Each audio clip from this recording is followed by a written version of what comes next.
অধিক পছন্দনীয় আমল হলো আসসালাতু আলা ওয়াক্তিহা, সময় মতো মতো গুরুত্ব সহকারে নামাজ আদায় করা। বলেন সুবহানাল্লাহ। সাহাবায়ে কেরাম আরজ করলেন, ইয়া রাসূলুল্লাহ, ইয়া হাবিবাল্লাহ, আল্লাহর রাসূল সাল্লাল্লাহু আলাইহি ওয়াসাল্লাম। তারপরে আল্লাহ সুবহানাহু ওয়া তাআলা বলেন, সবথেকে পছন্দনীয় আমল কি, অধিক পছন্দনীয় আমল কি?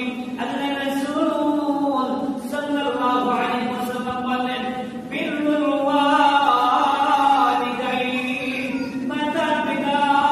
পিতা-মাতার খেদমত করা, তাদের খেদমত করা, তাদের সাথে ভালো ব্যবহার করা। বলেন সুবহানাল্লাহ।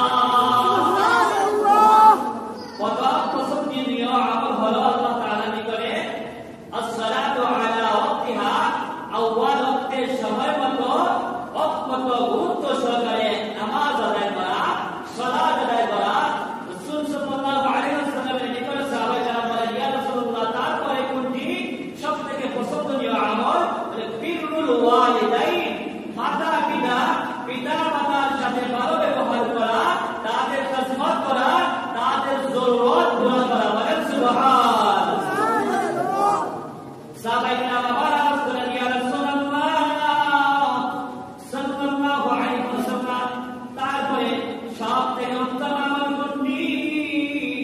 আল্লাহর নবী বিশ্বনবী রাহমাতুল লিল আলামিন বলেন, আল জিহাদু ফি সাবিলিল্লাহ, আল্লাহ তাআলার জন্য, আল্লাহ তাআলার রাস্তায় জিহাদ করা। বলেন সুবহানাল্লাহ। কার জন্য? আল্লাহর জন্য। কার রাস্তায়? আল্লাহ সুবহানাহু ওয়া তাআলার রাস্তায় জিহাদ করা, যুদ্ধ করা, লড়াই করা। আমরা তো আল্লাহর জন্য জিহাদ করব, দূরের কথা, আল্লাহর রাস্তায়